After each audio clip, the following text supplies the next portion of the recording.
Good morning, Vietnam. I'm back again, and today's video is going to be about what I have read and learned in my 72 years on life's truths and longevity tips. I'm calling them Constantine's 30 Commandments, ancient and modern life choices that I recommend for a longer, healthier, fruitful life. And I'm going to start by singing the first verse from All Along the Watchtower from Bob Dylan. I played the song in the background on my first vlog, and YouTube would not accept it. So here we go. There must be some kind of way out of here, said the joker to the thief. There's too much confusion. I can't get no relief. So, with that, I'm going to switch to showing you my written list, and I'll discuss each item as we move along. Thank you. So, you can see on your screen now my notes on the 30 commandments, and I'll go through each one, and if there's a point to make, I will. Of course, the first one is eat high quality foods. Eat organic foods if you can buy it. I've been eating organic foods for the most part for 50 years, and I can only say that I am really healthy. I've had full medical checkups the last few years, and there isn't anything significantly wrong with me. I do have occasionally minor skin issues, but that also can be put down to being out in the sun so much when I was younger. Also referring again to the podcast Analyze and Optimize, which compared the calorie intake in 40s, 50s and 60s to today, and how we are consuming 1,000 calories less, but are not any healthier. And their conjecture is that, and common sense is that, one of the reasons is that there's so many chemicals in our food today. Number 2, try to keep eating out to a minimum. The highest quality foods you can buy and eat are the ones you buy yourself and cook at home or prepare at home. I used to eat out when I was living in LA about once a week, and that should be the maximum, I think. Number 3, 1 cup of coffee per day.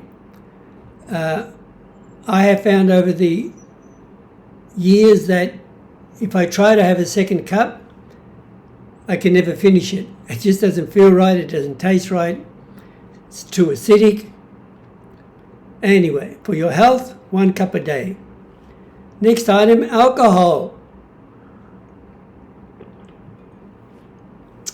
I've drank my fair share and overdrank my fair share of alcohol when I was younger.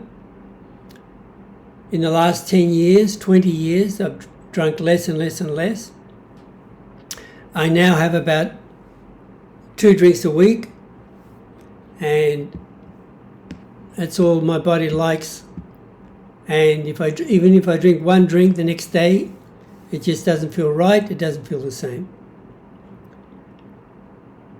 Always eat as much vegetable and fruits as you possibly can.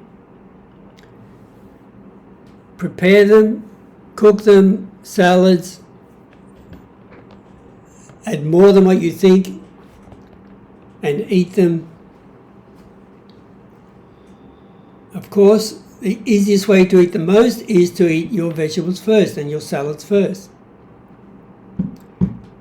My note on women sick. I read this article around 20 years ago, and I'm going to give you some stories that I've read or heard of. she got really sick, and the doctors couldn't work out why.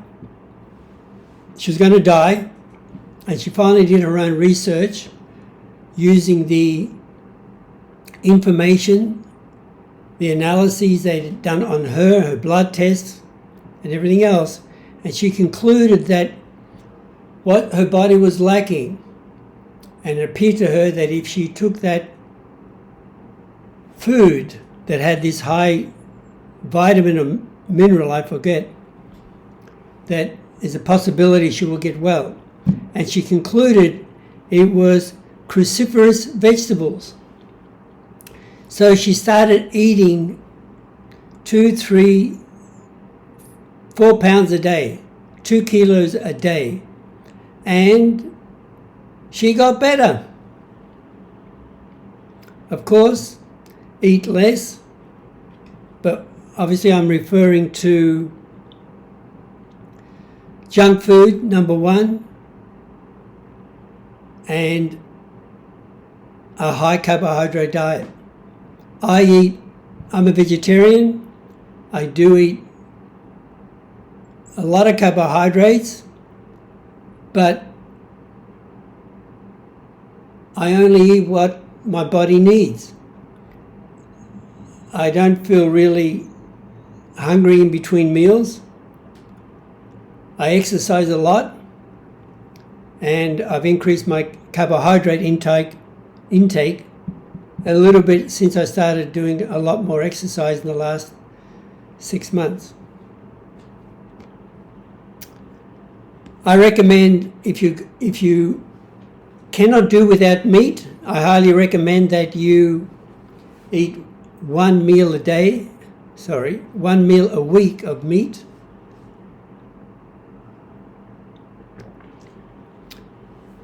So I haven't eaten meat regularly for 50 years since I became a vegetarian. I do eat it occasionally. I cook it occasionally when I eat out occasionally. I probably eat meat at the most 6 times a year, maybe 3. I've replaced that with all the other obvious vegetarian foods, but mainly the food that I did not grow up with was tofu. And so I eat a tofu meal evenings 3 times a week. I also recommend 1 or even 2 fish meals per week. I only eat fish, I would say, between 2 and 4 weeks. And the fish I eat here in Vietnam is ocean fish, because the rivers here are generally polluted and really don't know where the fish comes from in the rivers. Of course, drink the most clean water you can get, and herbal teas. I think 1 litre minimum per day should satisfy almost anyone anywhere. The next item is do an exercise every day, no matter what it is. Take long walks, use public transport, because you have to walk to get to the public transport, and walk from the public transport to wherever you want to go. But not every city. Los Angeles is a classic one where it has public transport, but not within walking distance of every location you want to go to. They used to have a light rail system back in the 20s, 30s. They removed it all to make way for automobiles, and now they've put it back. Also use stairs if you can. I have mentioned in my exercise vlogs that I go up and down 4 flights of stairs a minimum once per day. If I go out more than once, it's at least twice. And of course, my other vlogs, I've mentioned and I will be doing a vlog on my boxing classes. And I started boxing 6 months ago when I was 71. At least do some other strenuous exercise a minimum twice a week. You can do weights and or calisthenics, and either one will be able to maintain your muscle mass. Part of that going out, doing the exercise at least once a day, is that when you use like public transport, you end up seeing people, meeting people, and interacting with people. Even at the grocery store. You should always be cordial, greet people, as we are all in the same boat. We all need contact. We all are social animals. Live as far away from a busy street as possible. I learnt this around 10 years ago when I read some articles about how people were getting sick because they lived on a main road or too close to a main road. So I live 3 kilometers away from the busiest street, one of the busiest streets in Ho Chi Minh City. At the end of this area I live in, actually the river meanders all the way around the area I live in. So you cannot get into this area from the eastern side. So it's limited, the amount of traffic actually that comes into this area. Pollution, transport pollution, as I mentioned, a lot of people are getting very sick. And a report I read the other day, I can't remember how many millions, it said people die from air pollution. One of my other stories is about an American guy who was in Russia on some conference or to meet some people. Again, this story is at least 20 years old. And he was put up in a hotel, but it turned out the street that he was on was a really busy street at night. And all these trucks, which have diesel engines, were going up and down the street all night. When he came back to the US, he got really, really sick, and the doctors couldn't work out what was wrong with him, and he was going to die. Again, he decided he needed to work out what was wrong with him, so he did, again, his own research, checked all his medical data, and concluded that the only thing he could see was that he needed to do massive intakes of vitamin C. And that's what he did. He took like 1,000 times the recommended vitamin C daily, and he finally got better. The next item is give thanks to life in any way you can. A lot of people, especially in the West, I mean, there's very rich people in Vietnam, of course, and that is and it took me up to 5-6 years ago to really understand and get this, is to donate to charity. Try to donate directly to a charity organization like a local orphanage. I started doing this 5 years ago, and quite a significant amount every month I pay to this orphanage. Another little story, I read an article around 10 years ago, an English couple that have 2 young kids. Both of them parents are working, and they donate 40% of their income to charity. I was flabbergasted. They concluded and calculated that they can afford to do this. The next item is have respect for all religions. So, it's pretty obvious. Do some prayer. They say prayer makes you live longer. I don't know. But to me it's the same as meditation. I've always been an atheist, even though my mother used to drag me to Greek Orthodox church when I was much younger. I finally told her I couldn't go when I was about 13. Visit temples, especially those that do not support any acts of violence, like Buddhism and Confucianism. It seems to me that the same violent religions are also generally misogynistic. So, always been very anti-Western religions. Be part of a community support group. Give your time to disadvantaged people. Around 15 years ago, I joined the Boys and Girls Club of America, and for 1 year in LA, I went to visit an 8-year-old boy in his school, and I'd spent an hour with him a week, and he seemed like a different boy after I finally left. And I'm really happy I did it. Just made me feel good. Strong family ties and support. Try to support family and friends more often. I have been in a major feud with my family.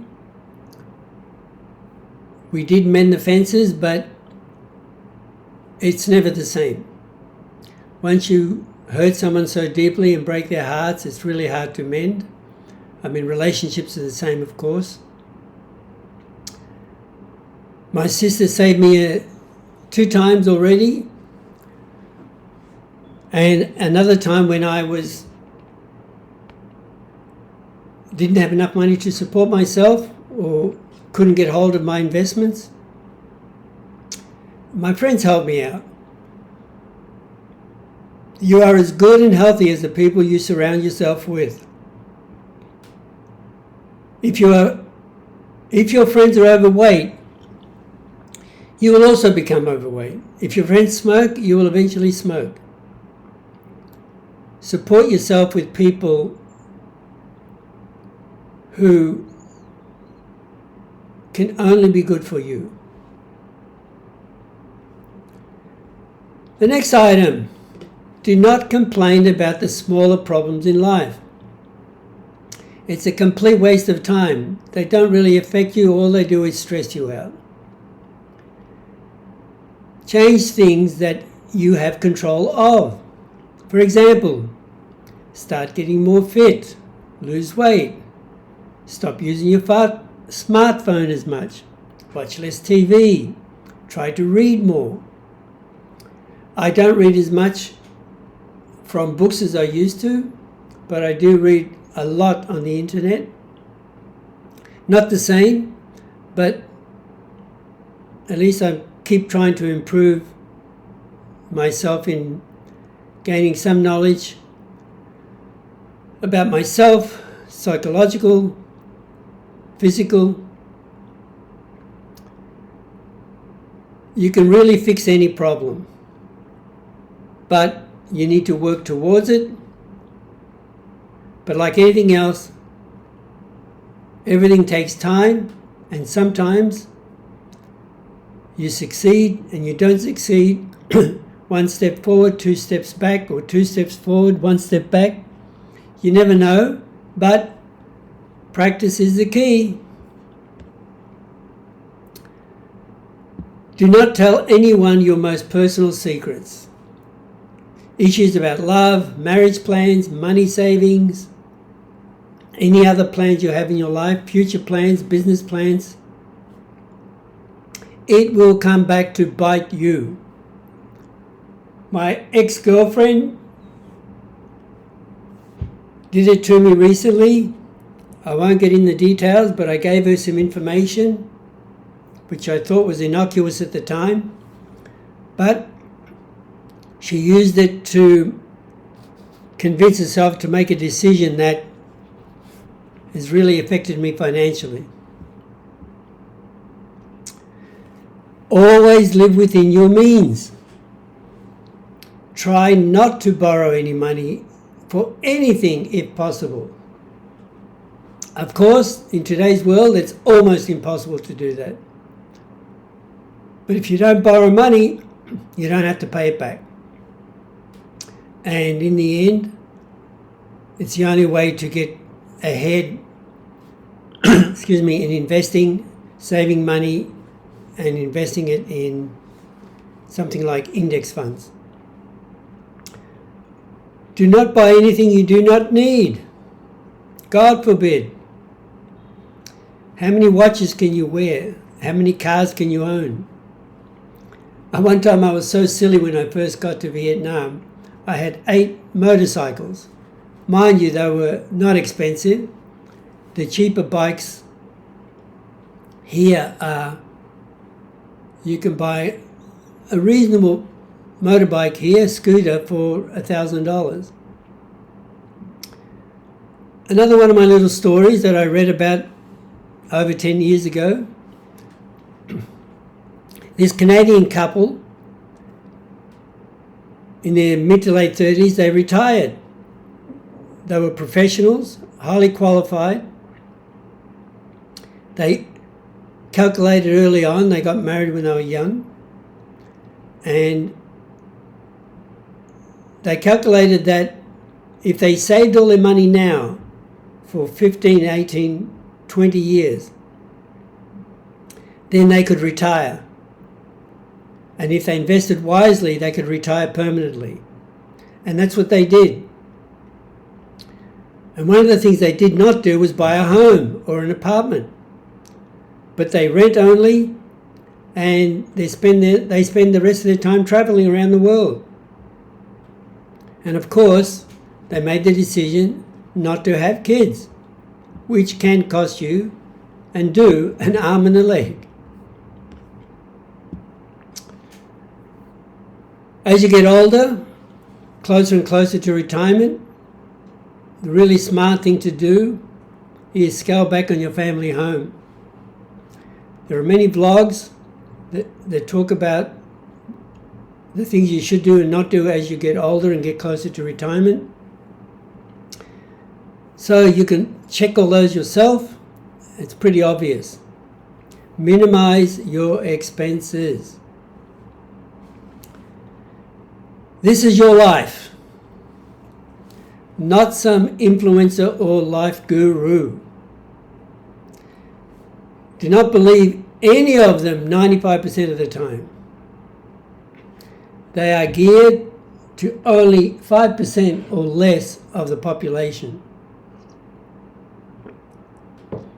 These 5% are the only ones who can benefit because they have that mindset, that psychological makeup to actually do or achieve whatever the particular guru is saying. The rest of us, it's simply hard work.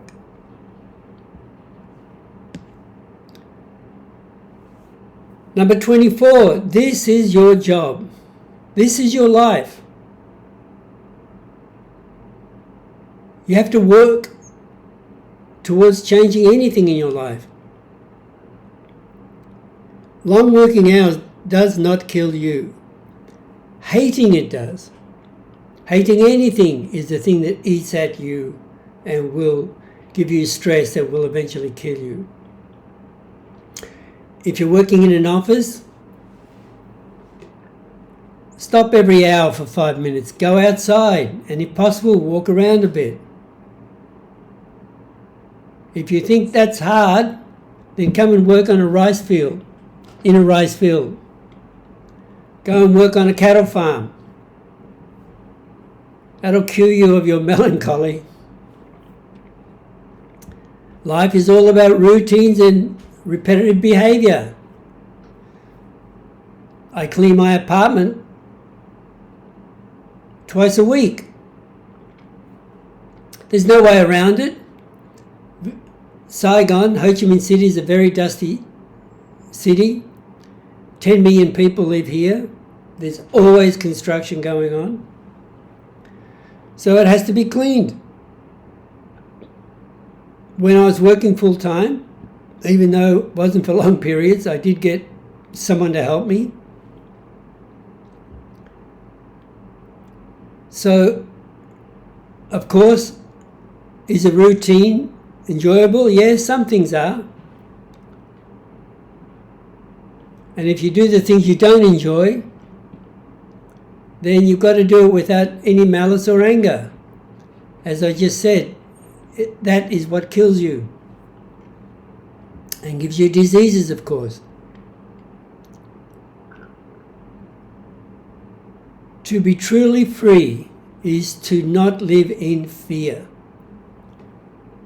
This is a quote from Nina Simone. She was giving an interview, and I remember it very clearly. Society, race, color of your skin, you name it. Especially politicians who are constantly putting us in fear of something.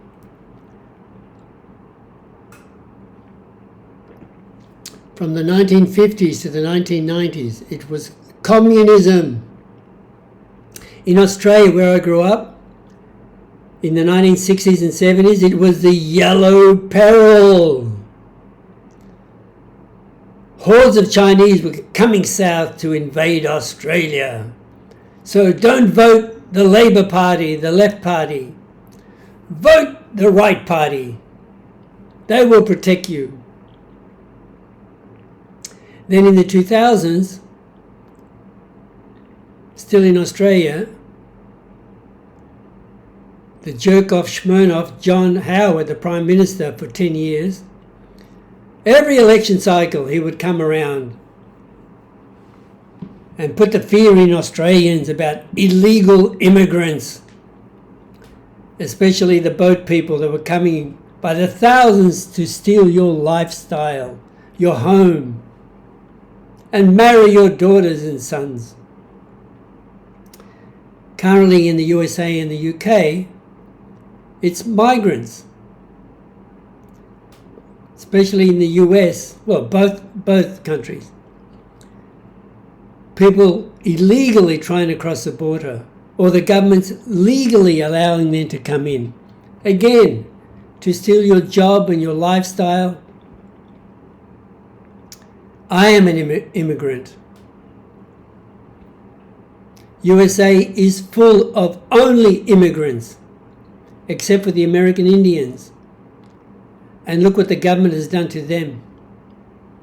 And the same thing happened in Australia with the Aborigines. We're getting close to the end. Pay your taxes. Of course, we all want to cheat. We all don't want to pay our taxes, but in the end, it's one of the best things you can do.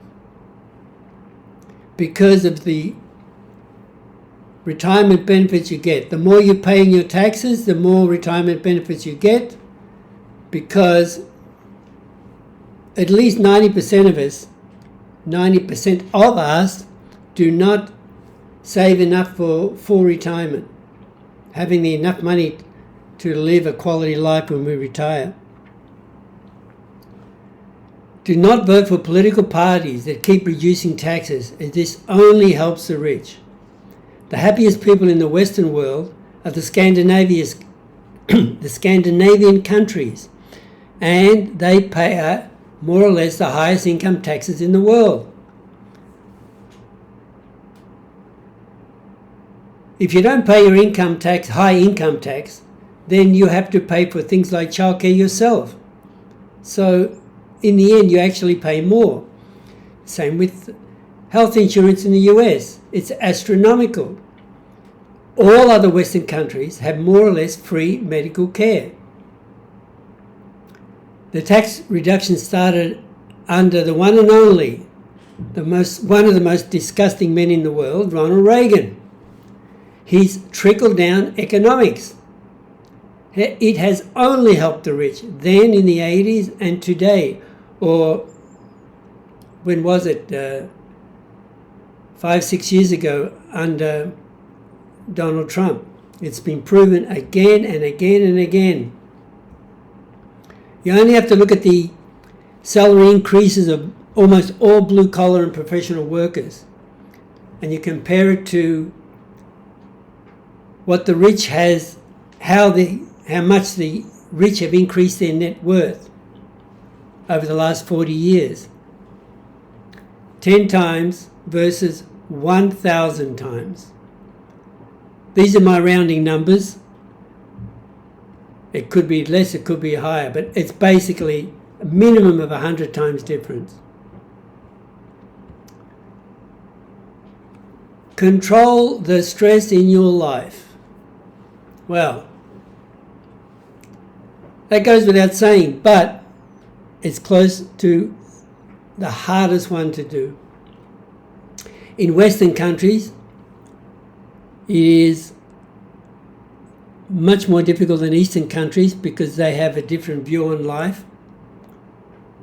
Where I live here in Vietnam,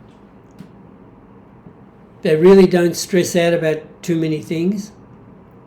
They don't get angry like road rage in the West.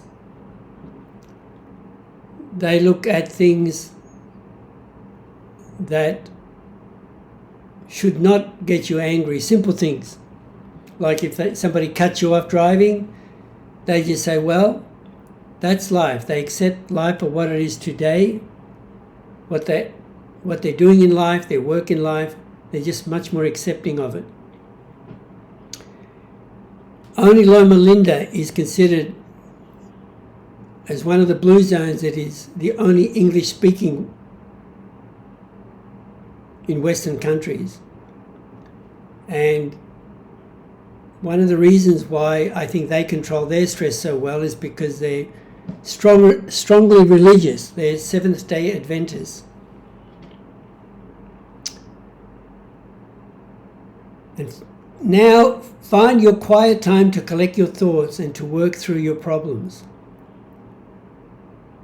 For up to about 10 years ago, since I moved to Vietnam, I found that while I was jogging that it was a quiet time for me that I could think about issues that were affecting my life and problems. I don't do any, or cannot do any more long distance running, so basically I just look at myself, look at the things that are bothering me,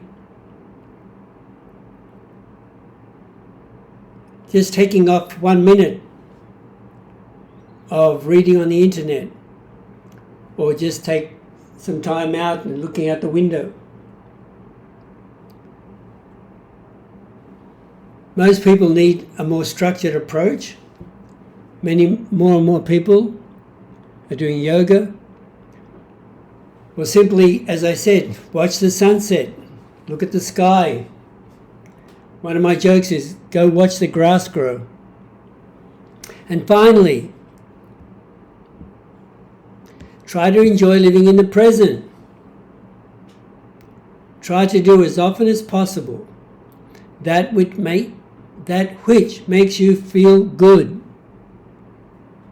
and hopefully happy. Of course, sex. So I will finish with the second verse from All Along the Watchtower. Businessmen, they drink my wine. Ploughmen dig my earth. None of them along the line know what any of it is worth. So I'll go back to the video and give you my conclusions.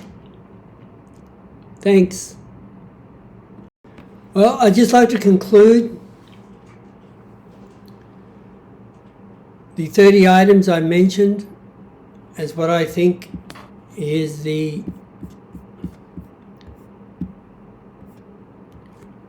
life's truths. I think all these items, practice in one form or another, will definitely make you live longer. I think that practicing some of them every day should be natural and